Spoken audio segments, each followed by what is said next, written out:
Hey, what is going on, guys? It is Pharaoh. Welcome back, and in today's video, first we're going to start by showing off some runes, how I select that. Somebody asked for me to just kind of show how I evaluate what I would keep, roll, sell, whatever else. So we'll just go through these. Obviously, anything with a flat stat on slots 2, 4, and 6 need to be sold, other than speed, because you can't get it as percentage. So that's an easy sell. Something like this so early on could be okay for a bruiser if all of it went into crit rate. So you could do +3 or +6, whatever you want to do. It's not much mana either way for +3 or +6. And then it gets a low resistance roll here. This is a roll and a half of resistance. So the max resistance is 8, the minimum is 4. So it's literally the maximum and minimum put together. It's, for me, a roll and a half. The crit rate is middle. It can be 4, 5, or 6. Attack is a range of 5 to 8, so that's low right off the bat. The innate is a good grindable stat too, so you're missing out on grinding something like that. So if things like this don't roll well right off the bat, just sell them.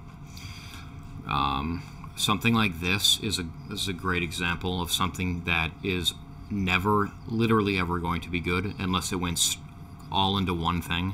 Even then it would be questionable, because all 4 of these stats, these are the 4 ungrindable stats that you can get. So you've got accuracy, resistance, crit damage, and crit rate. These are medium rolls, so the range is again 4 to 8 for accuracy and resistance, so 6 is right in the middle. Crit damage can roll from 4 to 7, so it's kind of in the middle, and then crit rate is low at 4. Out of a range of 4 to 6. So I'll power it up once just to show you guys and explain here. So obviously a minimum roll, but let's say we got a maximum roll. Let's say we got 10 crit rate. So then I went again and I rolled 10 more crit rate into 16, and then, or not 10 more, it'd be 6 more. So it goes to 16, rolls again into 22, and then rolls again into 28. Obviously at that point it would be worth keeping, simply because the crit damage is so unbelievably high. You would probably need to go ahead and get rid of either the accuracy or the resistance, whichever one you don't want, and throw something like speed on. Unfortunately, you know, if one of these was switched, you could grind the attack, you could roll speed on, and then it's just one stat that is kind of low, but, you know, at least crit damage is probably going to be good with crit rate, so even though it's just a little bit, it would be okay, but extremely unlikely anything like this would really ever be good.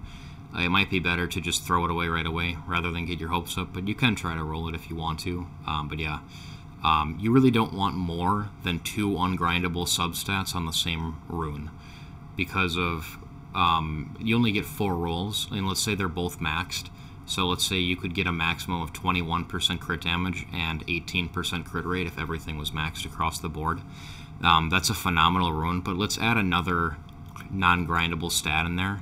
So we're going to add a resistance. Even at 8%, you then have to use a gem to grind that off.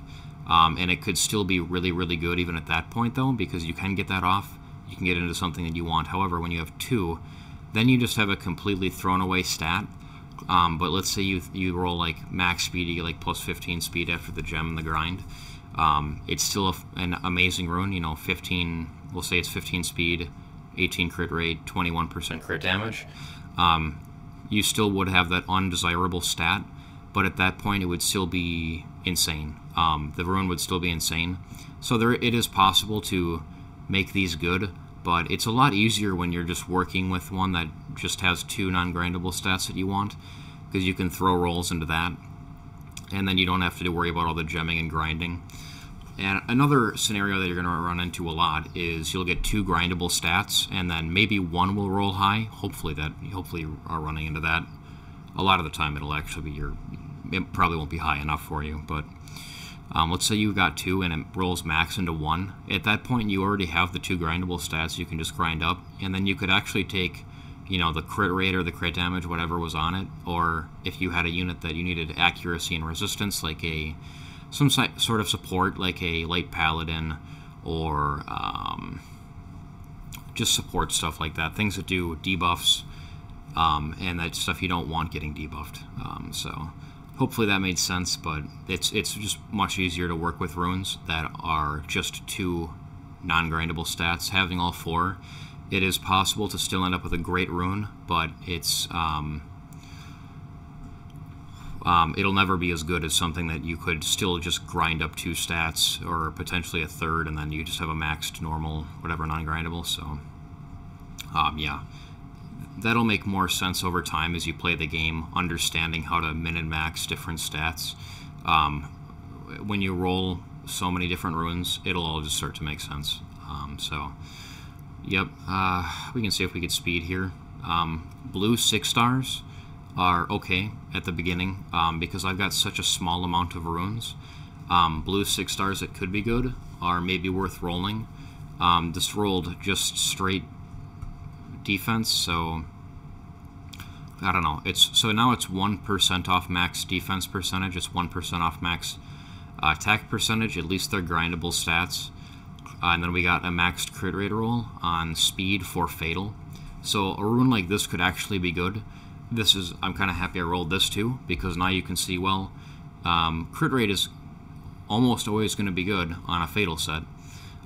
You know, it is unfortunate that it's such a low roll, but at least you can still grind up some of this stuff, and it's a little extra crit rate. But if it had started out as a hero rune and you could have gotten at least 1 roll in there, then that would have been significantly more helpful. Yeah, or even a situation where it was a blue one and you started with crit rate and defense and you got like maybe 12 crit rate and 15 to 16% defense, like, and you roll attack on or something. At least then you still have that extra roll of crit rate, because the non-grindable stats, you just flat out have to get enough of them in the rune that it has to roll right for the set that you're putting together, or it's just not going to work. Like, you have to have whatever baseline you need for that unit met. You can't, because it's not grindable. You can't come back later and fix it. So something like Vertihile, the fire vampire, should get a ton of use on everyone's account. He needs 100% crit rate, so you have to hit the crit rate requirement of 100% through just the runes. It's not grindable. You can use a slot 4 rune that has crit rate percent as the main stat. That kind of is unfortunate to do. You'd probably be in a better spot if you could get a slot 4 HP percent that rolled a bunch of crit rate, and you're like, well, what do I do with this now? That's a rune that could be good on a Verd. If you want to damage Vertihile, you're going to need crit damage eventually. But if you were just using it for support, you want a fast, swift Vertihile for something like RTA, which would be... people doing that probably aren't watching this video.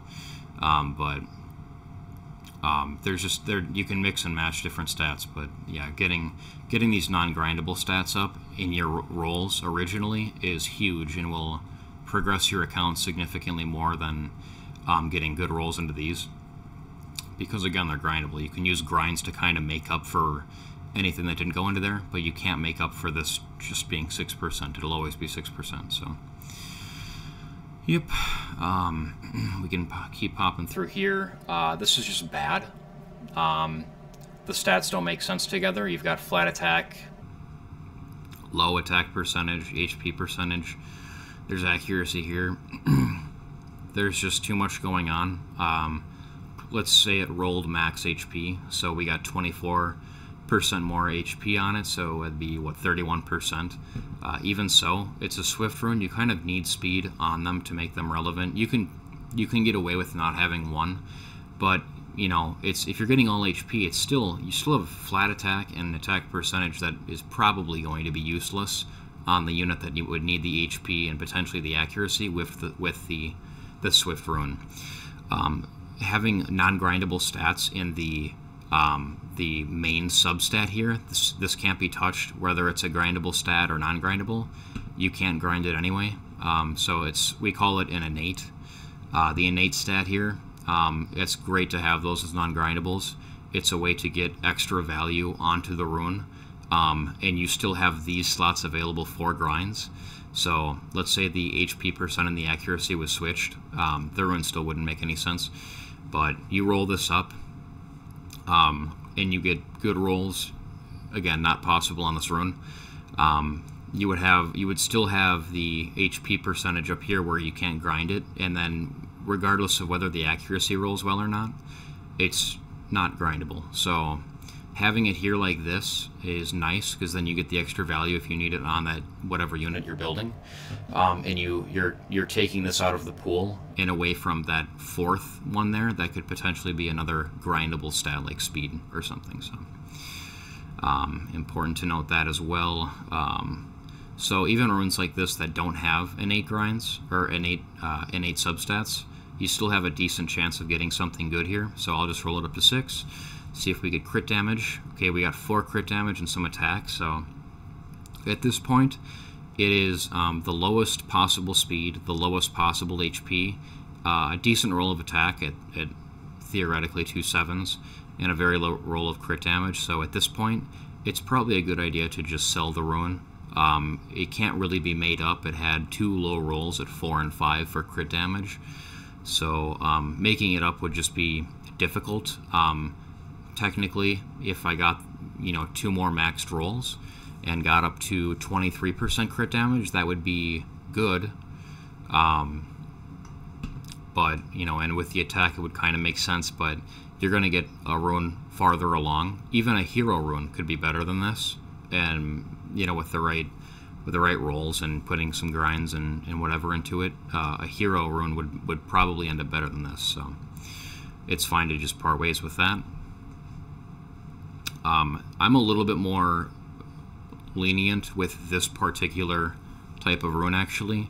When you get crit damage on slot 4, which is the only place you can get this main stat, on a set that's useful, like Blade, Fatal, Rage, potentially Violent or Despair on whatever you're working on. It could be on a lot of different rune sets. I mean, Energy, Guard, Focus, Revenge, all of them basically, Nemesis. A lot of rune sets could be fine with crit damage, so it kind of sucks that these are the substats, and the speed is now no longer grindable.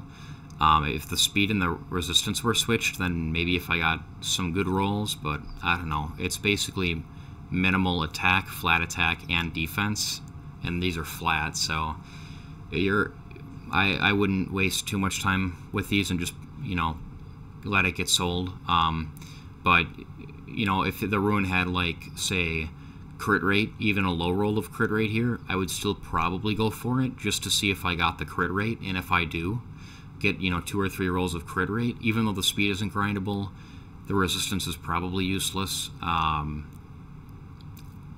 Early on especially, you're going to need some decent crit damage with crit rate runes. So but later on, you wouldn't look at this for more than 1 second. You just sell it. So this is another example of something that is just probably not good. Again, even if you rolled maxed into something here, like let's say you roll max accuracy, you do, so maybe that's weird. Maybe you roll again just to see what you get, and you get a high crit damage roll. So now you look at this and it's like, so where do I still put it though? Even though you might have wanted the accuracy, the crit damage is almost certainly useless on whatever you're putting an HP slot 4 Despair rune on, and you can't get the roll back. It's just probably something you should sell and not think about too much. So, and then again, anything flat main stat slot 2, 4, and 6 needs to get sold. So I hope that helps. If I missed anything, just go ahead and ask in the comments section about that. If I didn't think I needed to explain sets. Different sets do different things. A 4 set you only need 4 runes for. A 2 set you only need 2 runes for. So back when I started the game, I used to do stuff like this.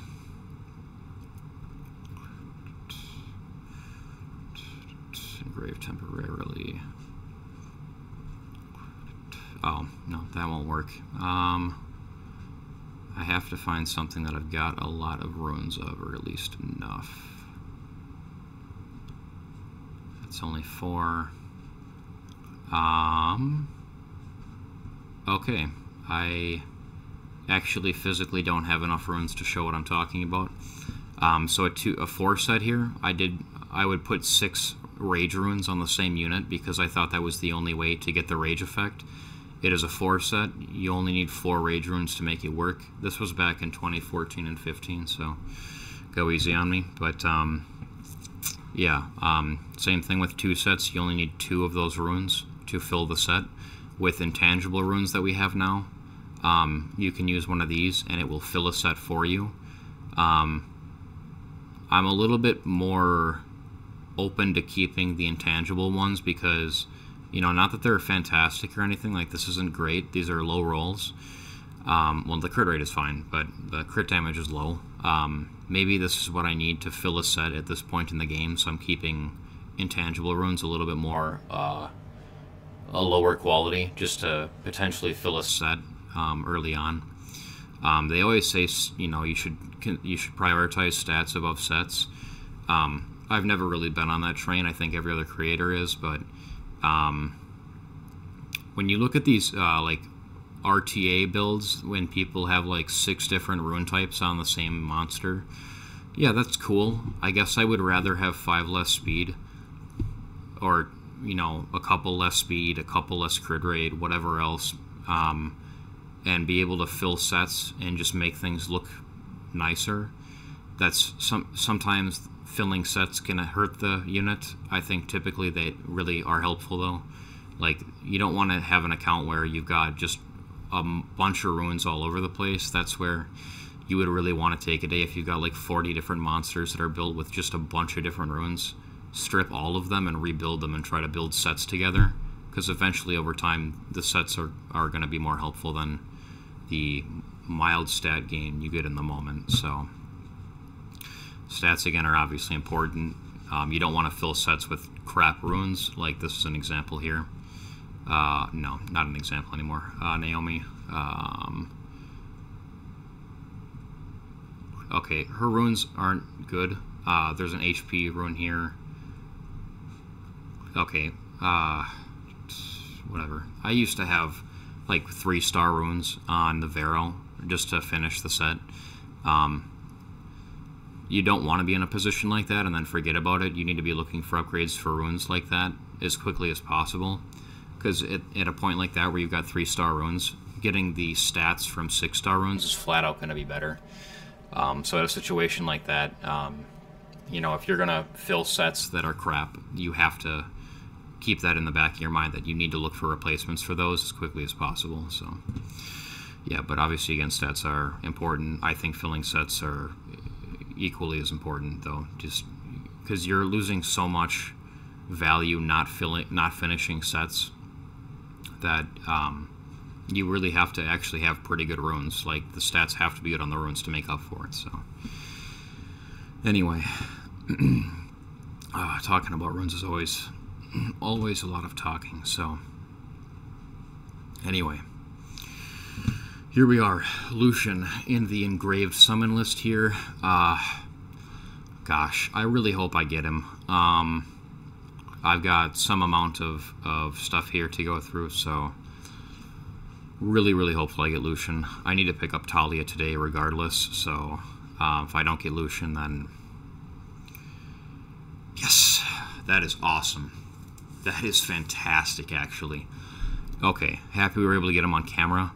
I can go ahead and actually probably just save these. The Nat 5s I'm not super interested in. I don't care about the other Nat 4s either. So we're going to pop over here, and we can finally pick up this Talia.